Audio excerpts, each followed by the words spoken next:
Normally, drummers can't tune their own drums. That's the thing, and most drummers admit that. They do, don't they? They're like, they want you to do it, don't they? And you know, if someone tuned a kit and it sounded amazing, I would be like, fuck yeah, this sounds great, and I haven't had to do anything. Brilliant. But more often than not, I'm far too anal to let anyone do it, so I'll be like, leave it to me, and I'll make it sound good. And you know, until the drummer's going, whoa, then I can't sleep.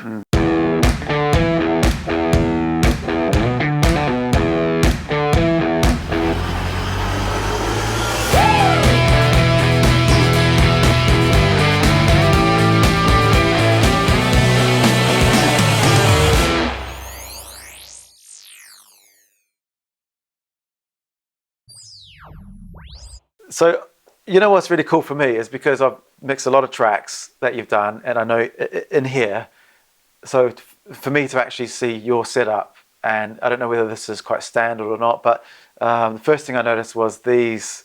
Is this a normal feature? I don't know what you're talking about. Is this no? I've never ever done this. Okay, so this is a new thing. But you know what?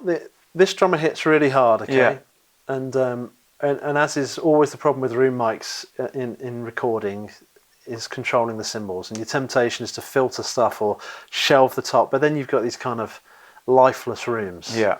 But if you take all that stuff off, you've got this uncontrollable 3K horrible shit. So George, the in-house guy, who's a legend, who's done loads of records with me, he was like, we kind of did this not long ago, and it made a difference. And I thought, really? And I'm not kidding you, man. Because what you get like the big low end. Well, I was turning the room mics up previous to these. I was turning the room mics up, and they were unusable. They would have taken a lot of soothe, a lot of EQing. Yeah. Put these up. I didn't need to do shit to them. I just turned them all up, and they all sounded incredible. That made an enormous difference, which kind of blew me away. So, but still eyes on the drummer, and still a bit of air coming out for the kick drum. So yeah, I mean, it's purely to control the room, the cymbals in the room. Yeah, and this is I'm familiar with this technique a little bit, the old floor style. I do all my room mics at the floor most of the time because, again, trying to get them away from the cymbals, but also get some boom, because when you bring room mics up and they're kind of like going, that's the fun stuff, isn't it? Yeah. So you got these as rooms. You've got what else as rooms? There's some rooms. We've got two cols there. Got two 1-2-1s ribbons there behind. So that's spaced A/B here. Yeah, again, and then there's up there. There's two 4-on-4s right up on the balcony, pointing downwards. You see that? And then so you'd pretty much do that every time in this room, or is it? In the past, I've always done that up there, but we've always used a pair of U87s pointing this way. Okay. And I have to say, every time whether I've sent it to you or I've mixed it myself, I've always been like, eh. So I love 4-on-4s, and they always have a satisfying beef to them, and not too harsh, I don't think. Whereas you know, U87s can be a bit 10K. They can be a bit like quite detailed. So put them up there, pointed them down, and it sounded amazing. And those, you've got the 1-2-1s again quite low. Yeah. Is that sort of again? It's cymbals. Yeah, cymbals. I mean, obviously with ribbons, you get less cymbals because they're a bit rolled off or whatever. Yeah. But still, we were getting too many. But I think we set these up before we put the duvets up, so you might find that they don't need to be that low. But because they sounded great, just don't touch them, kind of thing. Yeah. If you go there and I go behind here, so you can see, so on the toms, I can see, do you always miking from the top and the bottom there, or? Always top and bottom, yeah. Yeah. I can't do it any other way, because for me, toms are my forte. That's my favourite thing. I pride myself on and I know, and I appreciate you complimenting my toms, because that means more. Well, today was an epic tom sound. Yeah, and that's all from the Black Album. Watching the Year and a Half in the Life, of thinking, how the hell do they get low toms sounding that low? If a purist came in, they'd be like, why is there fucking kitchen roll over the tom? Yeah. I don't give a shit if it sounds good, you know. So I just go through hell and back. Can I go lower? Wow, no, okay, right, I'll tune the bottom a bit lower, wow, you know, until I'm like, right, I've got it. Yeah. And then I stretch it, play it loads. Until it just stays there. Your tom mics essentially point down. They point down a lot more than I would do. Yeah. And what's the reasoning? The reason for that is George, who works here, has worked under Adrian Bushby for years, who's a renowned recording engineer, Foo Fighters, and you name it. And that's how he does it. That's what he does. Okay. And that's good enough for me. Yeah. And you know, you do get that's what I'm going to do now. Exactly, yeah. It's tag team knowledge, isn't it? So yeah, I mean, you would think, I would have thought 421's pointing at the edge of a tom. Yeah. You would be getting some kind of weird shit, but you don't. At Yeah, all. yeah. You know, but I do think 421s have a little more spill than, you know, considering they're like the staple tom mic, they still spill a lot more than other mics. Like, but they sound great. Like those Josephsons are the ones. Yeah, they sound but great. They're like hell They're expensive. Yeah, but they are the ones. And I had them at Chem 19 last week, funnily enough, and it was like, oh my god, there was very little bleed, loads of rejection, loads of beef and clarity. They were amazing. Yeah, I mean, I don't know if 421s are like an amazing tom mic, but what I think is they equalize up well, and when you do EQ them, you know, you don't get too much cymbals in. Whereas if you put U87s on or 414s, they sound great when you hit them, but it's the spill, isn't it? That's insane. Well, funnily enough, talking of choosing mics and dynamics and you know, rejection, etc. There's a Cowrick there. Is this on the Snare? That's a Cowrick. And again, name dropping Chem 19 again. We shot out the what is it? The M102. Is it the M10? What's that? I can't remember who makes it, but we use one on here. Is it the M60? What is that bloody dynamic mic anyway? What's this? The Neumann thing? Is it that? No, not too sure. M101. We sound like we don't know what we're talking about now. No, I mean I don't, frankly. Yeah. You know, but point is, I know what it looks like, I know what it sounds like, and it normally wins everything. Yeah. Often I'll put a 414 on a snare top because that rejects quite a lot actually on the snare. But this this Cowrick I used at Chem 19. Obviously you can angle the little knuckle. Yeah. So that's good for positioning. But it just sounds better than any other snare top mic. It's a different level. There's less bleed. Like if you listen to the snare top on this record, if you went into Pro Tools in a sec, it's hilarious. It's like I've gated the cymbals. There's none. You can't hear them. I don't know how sort of hyper cardioid. I don't know what it is, but it's a condenser. Yeah. And it's so detailed, but there's no spill. It's just. Awesome. I have to check. I was going to ask, do you think that maybe at some point in this record you could record a little snippet that we could use for this?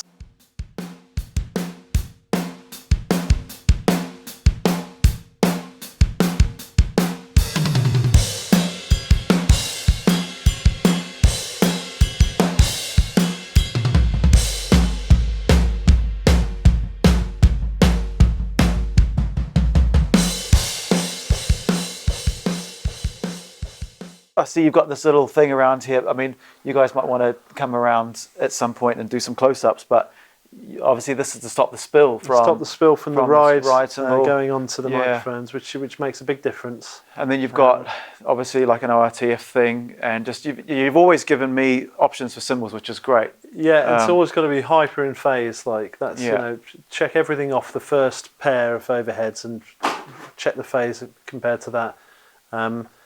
You know, and that Aston mic over there, like it's actually getting a kind of a bit of a sideshow performance. But normally I've been using them on overheads on every record, and it's one on everything. Oh, that's cool. Because they've got this kind of dark mode, and you can soften some of the harsh stuff.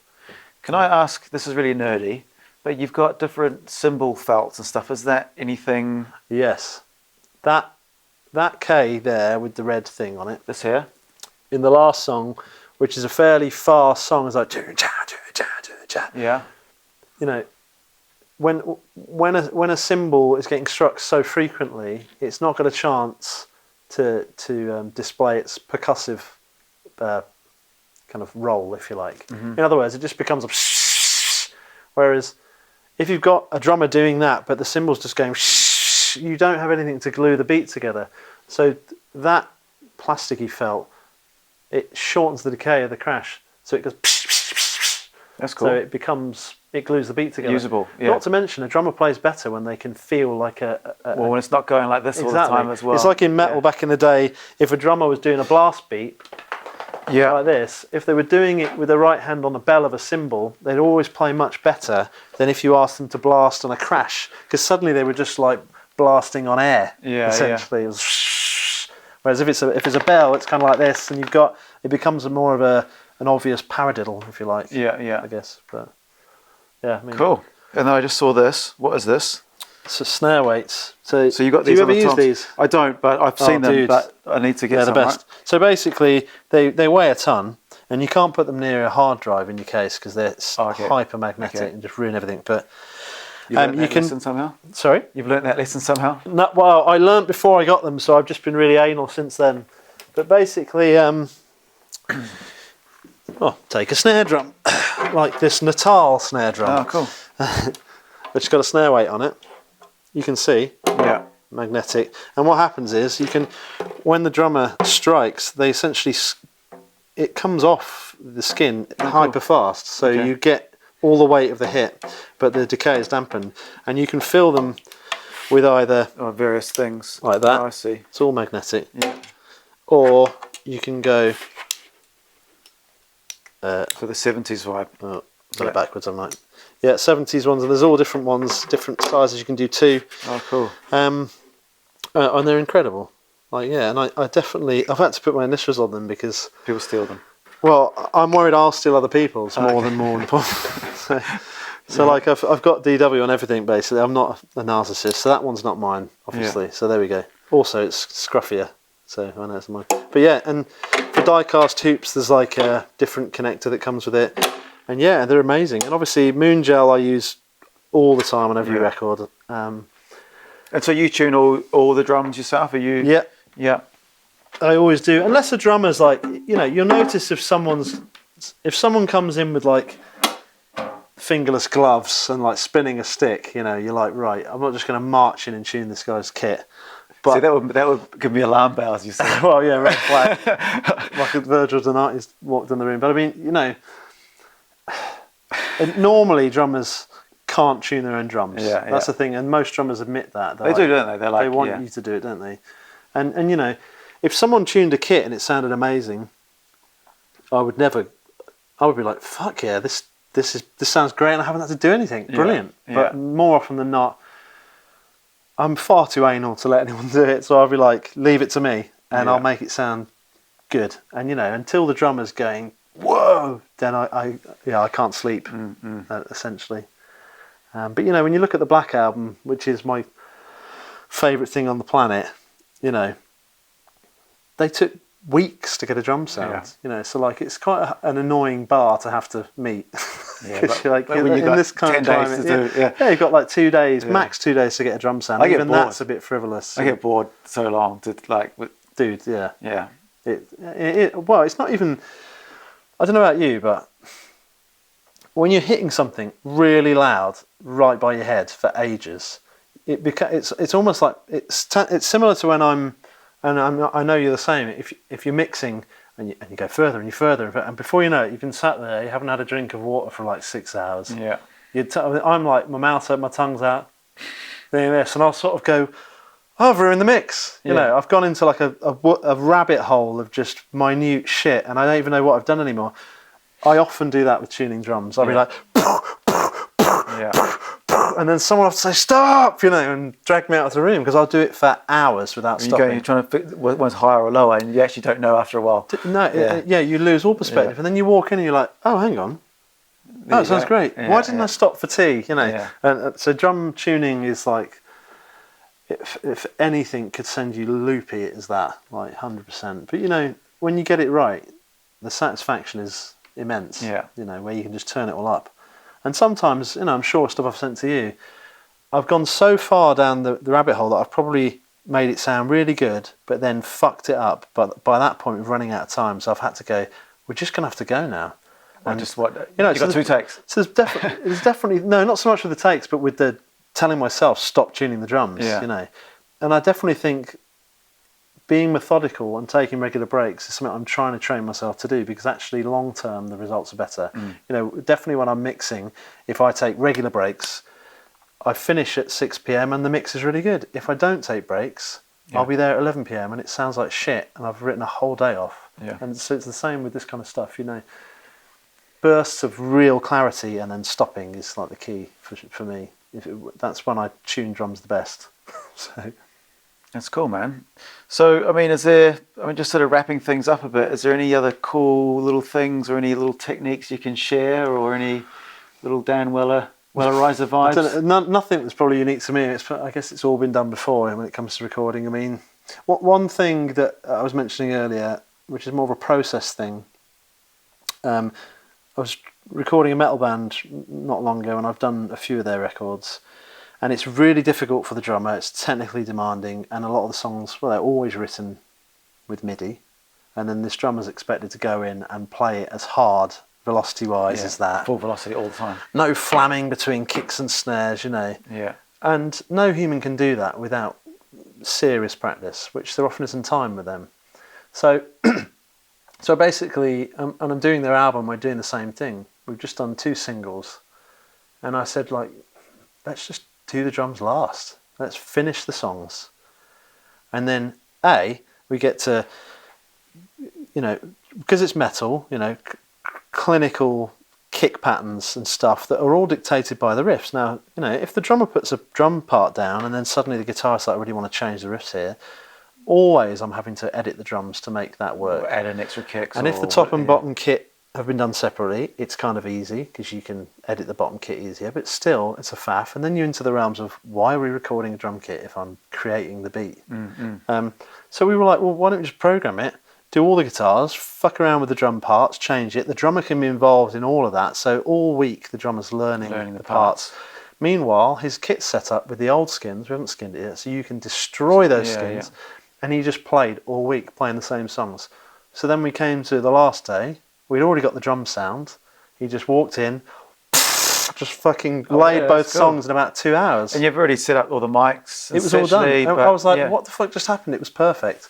So, that's cool, and he was like, that's the most fun I've ever had in the studio. I got to practice. I was like, well, I'm definitely doing that. Because it's always drums first, isn't it? Drums first, drums first. They get all the drums done. And with a band like this, it would never work the other way around. It has to be drums first because there's a real sort of, you know, punky rock thing going on. But with metal, where it's about clinical precision, and the parts that are created in the demo are often the parts that the band or the guitarist or whoever's written it want recreating exactly the same, but better. And you're dealing with like hyper EQ'd compressed samples that are like perfected. So you're like, well, we're already fighting a losing battle. So the only thing you can add to it is some kind of soul and performance. So if we can't generate that from your live performance, then it's never ever going to be as good as the programmed drums, is it? So at least you can give yourself a fighting chance by letting the drummer play the actual song. And it worked a treat. That's so cool. That's my tip of the day. A well-arrived top tip. Well, man, it's been great chatting, and I know we didn't really go into the, hey, you know, so how did you get into the game and all that, but I figured no one cares about that. No one cares about it.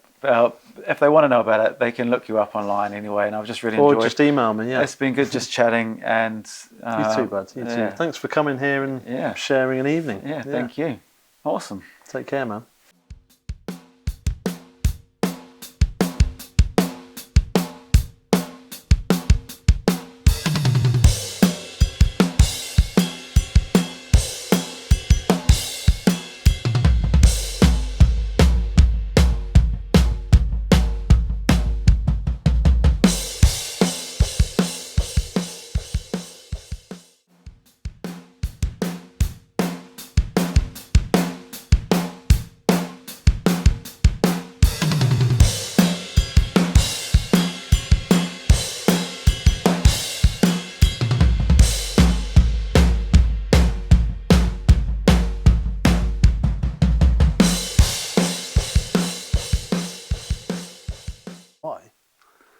He's got some good tips, hasn't he? Who, George? George. Oh, George. Yeah, well, I think Bushby is a hive of information.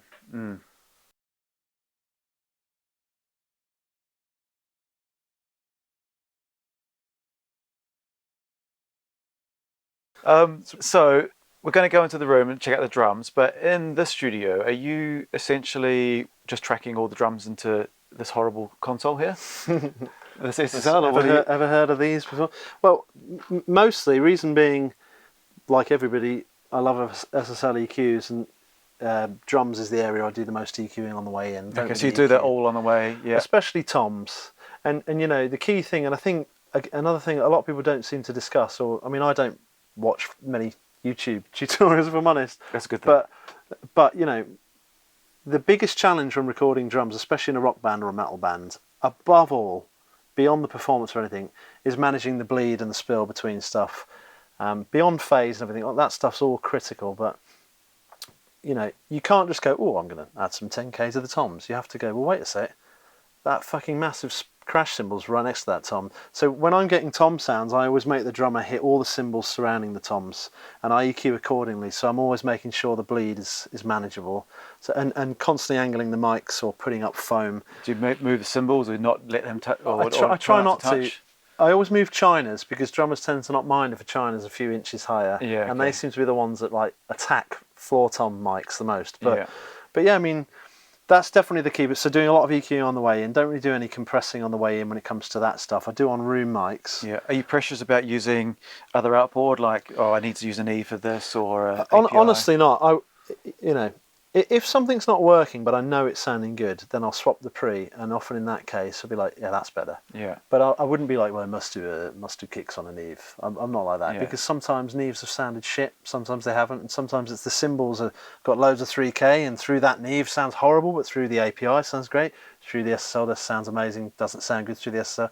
And everything's just, you just have to trust your ears, don't you? Yeah. There's no such thing as this will work on this. So you just basically just bring it in and just, I mean, it's about getting the quickest drum sounding good as you can. 100%, yeah. Yeah. And you know, again, another thing that doesn't seem to be spoken about enough, have as many cymbal choices as possible, because, you know, you could have for example, like a 16-inch A custom, and then you could have the exact same 16-inch A custom, and on this one, you could look on a Fab Filter EQ and you can see 2.5K going, whereas this one doesn't have it. And like, you can get rid of that, but you don't want to be scooping on the way in. So it's just at the source again, isn't it? Constantly hit cymbals constantly for an hour until you're like, right, these are the right cymbals. And if they're still not working, change the pre, change everything, change the difference between, you know, you can have 4-on-4s on one kit and it sounds incredible. Go on to the next kit, they sound terrible. Put some 184s. Oh, they don't sound right. Put these, and then the next album will completely confuse you because it will be the opposite. Yeah. You know, as you know, so it's like different drum kit, different drummer, different room, different reflections. How close to the wall are you? Is there a rug under the kit? You know, whatever it may be. Like, so you constantly. I think the thing that annoys me, well, the reason I keep going about tutorials, you see so many of these tutorials, and then you look at the credentials of the person speaking with such authority, and you're like, you've never, you don't have, where are the experiences? Less tutorials and more actually doing exactly. it. And these are the reality things in the studios that you're constantly, there's constant moving targets that there's no rhyme or reason for, and you just have to trust your ears 100%. Should we go into that room? Yeah. Let's do it. So let's I'll stop ranting. Mind your heads. You probably don't suffer from having to bend down much because you're not very tall. I have bashed my head a lot in this place. Okay, come on through into the room. So this is actually, it's not your standard live room setup for me, in that I don't normally have everyone set up in here, but the band I'm working with at the moment, they're doing a lot of jamming before we record, and I wanted everybody to have eyes on each other. So if you imagine this room normally, it would be a lot. There'd be a lot less stuff in it. So would you normally just have the drums set up and they play along to guides, or? I would normally have musicians in there or guides, or it all depends on the band. You know, if it's like a technical metal thing, the chances are the band can't play the songs yet. They'll be able to play bits and bobs at a time. So there's no point in having a live approach because it will just be a car crash. So with this band, they can play their songs. So I was like, well, fucking great, let's play the songs then. And you know, I've done it with DIs. So one guitar is going through a Kemper, the other one's going into a DI in there, into a Neo DSP, and then the bass is going through a DI. And then they've all got talkbacks, which is just to communicate. And you know, in these just so you can just keep the noise to a minimum. Well, for the noise for the minimum in here, in case he nails the perfect performance. Yeah. Then we can use the room mics. Yeah. I noticed you had, when you were doing the talkback earlier, you didn't have it through headphones. You had it going through like a PA. Is that normal for you? No, it's just in here. Okay. And honestly, I don't often use it. I used it then because you were there, and I thought it'd be funny. That was it. Because it's quite.